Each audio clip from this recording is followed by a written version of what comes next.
Hello friends, welcome back to my YouTube channel. तो video start करने से पहले मैं आप सबसे एक रिक्वेस्ट करना चाहूँगी। अभी तो हम यूट्यूब फैमिली बन चुके हैं, तो अभी मैं आपसे एक रिक्वेस्ट करना चाहूँगी कि आपको मेरी वीडियो थोड़ी सी भी हेल्पफुल होती है तो प्लीज़ प्लीज़ प्लीज़ मेरे चैनल को लाइक एंड सब्सक्राइब ज़रूर कीजिए, ताकि आपकी हेल्प होने के साथ साथ जो वो मेरी भी थोड़ी सी हेल्प हो जाए।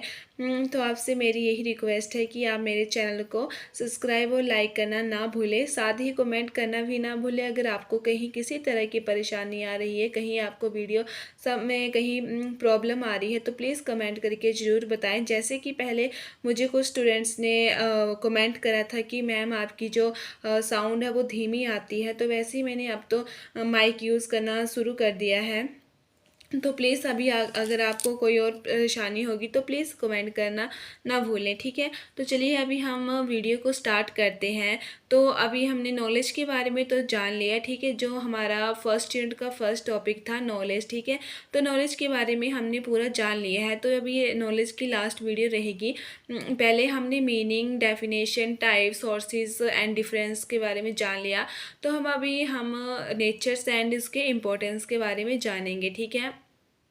तो इसकी नेचर्स या करैक्टरिस्टिक्स क्या जाती हैं, यानी कि ज्ञान की प्रकृति एवं विशेषता। तो सबसे पहले आता है हमारे ज्ञान में शक्ति है, ताकत है, ठीक है। जो ज्ञान होता है उसमें क्या है, ज्ञान में एक शक्ति है और ज्ञान में ताकत है। तो मैं इसको एक्सप्लेन नहीं करूँगी, क्योंकि ये सारे पॉइंट्स मैंने लगभग सबको आपको एक्सप्लेन करे हुए हैं। तो अभी आपको सिर्फ पॉइंट्स ही प्रोवाइड करवा रही हूँ मैं। तो दूसरा आता है हमारा ज्ञान सत्य तक पहुँचने का साधन है, ठीक है। क्योंकि हम ज्ञान के द्वारा जो वो सत्य तक पहुँचते हैं। तो अभी ये ज़्यादा डीपली मैं एक्सप्लेन नहीं करूँगी, क्योंकि आई होप आपको पहले की वीडियो से समझ आ गया होगा। और ज्ञान जो होता है वो धन की तरह होता है। धन की तरह क्यों क्यों होता है, क्योंकि हमारे पास जितना धन होता है, ठीक है, हम इच्छा रखते हैं कि हमें और अधिक धन मिले। वैसे हमारे पास नॉलेज होता है तो हम और उसको प्राप्त करने की इच्छा रखते हैं, ठीक है। तो उसके बाद आता है हमारा ज्ञान अचानक से नहीं मिलता। तो ज्ञान जो होता है वो हम सोचेंगे कि हमें बैठे बैठे मिल जाए, या फिर हम कहीं जा रहे हैं वहाँ से हमें अचानक से मिल जाए, तो वैसे नहीं होता है, ठीक है। हम उसको क्रमानुसार जो है वो उसको हम गेन करते हैं एक क्रमबद्ध रूप से। तो अगला आता है ज्ञान क्रमबद्ध बढ़ता है। जैसे कि मैंने आपको बताया, अचानक से नहीं, हमें क्रमबद्ध रूप से मिलता है, ठीक है। उसके बाद आता है हमारा ज्ञान मानव स्वतंत्रता के सिद्धांतों का ही आधार है। जो ज्ञान है वो क्या है, मानव स्वतंत्रता के सिद्धांतों का ही आधार है। नेक्स्ट जो हमारा सिक्स्थ पॉइंट आता है, ज्ञान की पुष्टि की जा सकती है, ठीक है। ज्ञान जो है उसकी हम पुष्टि कर सकते हैं। ज्ञान सुनिश्चित है, ठीक है। ज्ञान एक सुनिश्चित है। ज्ञान तथ्य तथा मूल्य ज्ञान के आधार माने जाते हैं। जो ज्ञान के तथ्य हैं तथा जो तथ्य तथा मूल्य हैं वो ज्ञान किसका आधार माने जाते हैं, ज्ञान का आधार माने जाते हैं। ज्ञान सूचना ज्ञान का स्रोत है। जो सूचना होती है हमारी वो ज्ञान का ही स्रोत है। एंड सेकेंड लास्ट पॉइंट आता है, ज्ञान कभी भी समाप्त नहीं होता। जैसे अगर हमने एक बार ज्ञान को प्राप्त कर लिए तो लास्ट में, मतलब ऐसा नहीं कि हम उसको भूल जाएंगे। किसी चीज़ के बारे में हमने नॉलेज प्राप्त कर लिया है तो ऐसा नहीं है कि हम कुछ समय बाद उसको भूल जाएंगे, ठीक है। ज्ञान जो है वो कभी समाप्त नहीं होता। एक बार हम उसको प्राप्त कर लेंगे तो वो हमारे जीवन भर हमारे साथ ही रहता है और हमें हमारे हर एक क्षेत्र में हमारी हेल्प करता है, ठीक है।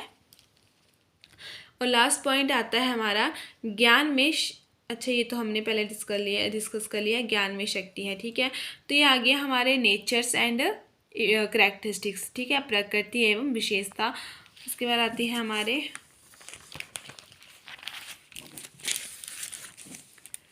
इम्पोर्टेंस, ठीक है। तो अभी हम इम्पोर्टेंस के बारे में भी जान लेते हैं।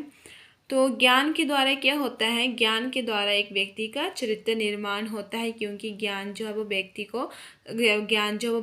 व्यक्ति का सर्वांगीण विकास करता है, तो उससे उसका चरित्र निर्माण होता है।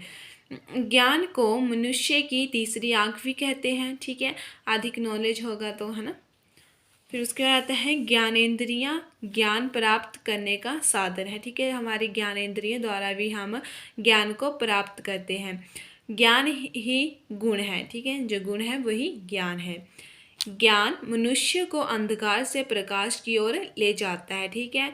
जैसे कि अभी आपको बताया था मैंने, है ना, ज्ञान को जो है वो मनुष्य को अंधकार से प्रकाश की ओर ले जाता है, ठीक है। जैसे कि अंधविश्वास होते हैं, है ना, तो अंधविश्वासों में हम नहीं फंसेंगे क्योंकि हमें नॉलेज होगा, ठीक है। हम अगर हम पढ़े, कई बार तो ऐसा होता है कि पढ़ा लिखा इंसान भी अंधविश्वासों में फंस जाता है, लेकिन ज्ञान जो होता है वो हमें ऐसे काम करने से रोकता है। मानव जीवन का सार है, ठीक है। जो ज्ञान है वो मानव जीवन का सार है। ज्ञान विश्व का नेत्र है, ठीक है। मनुष्य के साथ साथ विश्व का भी नेत्र हुआ। ज्ञान समय का परिणाम है, ठीक है। ज्ञान जो है वो कभी ना कभी हमारी हेल्प करता ही करता है। ऐसे नहीं कि अभी हम सोचेंगे कि हमें तो बहुत नॉलेज है और अभी हमारे हमारे काम आ जाना चाहिए, क्यों नहीं आ रहा है, कैसे आएगा। तो कभी ना कभी हमें हेल्प करता ही करता है, ठीक है। हमारा जो नॉलेज होता है, अगर हम आज कुछ चीज़ पढ़ रहे हैं, जैसे कि अभी आप एग्ज़ाम दोगे तो आपका कुछ टॉपिक, कोई टॉपिक जो होंगे वो आपने पढ़े होंगे पर वो एग्ज़ाम में नहीं आएंगे, तो आपको तब बुरा लगता है कि ये टॉपिक तो हमने इतने अच्छे से रिवाइज़ किए थे, इतने अच्छे से पढ़े थे और यही एग्ज़ाम में नहीं आए।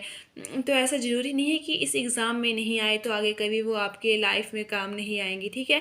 वो कभी ना कभी आपकी हेल्प करता ही करता है, आपका नॉलेज, ठीक है। ज्ञान जो है वो एक चेतना है, ठीक है। ज्ञान शिक्षा प्राप्ति हेतु साधन का काम करता है। ज्ञान की सीमाएं निश्चित नहीं है, ठीक है। ज्ञान की कोई सीमा नहीं होती है, जैसे कि आप सभी जानते होंगे। ज्ञान क्रमबद्ध चलता है, ठीक है, एक स्टेप बाय स्टेप चलता है। सत्य तक पहुंचने का एक साधन है, ठीक है। ज्ञान हमें सत्य तक पहुंचाता है, ठीक है, कि सत्य क्या है। ज्ञान विश्व के रहस्य को खोजता है, ठीक है। ज्ञान, जैसे कि मैंने आपको बताया था कि हम कहीं, जैसे कि हम ओल्ड हिस्ट्री के बारे में पढ़ते हैं, ठीक है, थोड़ा सा पढ़ेंगे तो हम और जाने की इच्छा रखेंगे, तो वैसे ही रहस्य तक हमें पहुंचाता है हमारा ज्ञान, और चरित्र का निर्माण करता है ज्ञान, ठीक है। तो ये आगे हमारे महत्व, ठीक है। हमने पूरा ये जो चैप्टर था वो कंप्लीट कर लिया है, ठीक है। फर्स्ट टॉपिक जो था हमारा नॉलेज का, इसके साथ टाइप्स, फिर definitions, sources, difference in nature, importance, जो वो हमारी आ गई। अगर आपने नहीं देखी होगी तो आप मेरी पुरानी वीडियो को देख सकते हैं। Thank you for watching and please subscribe my channel and like my all videos. Thank you.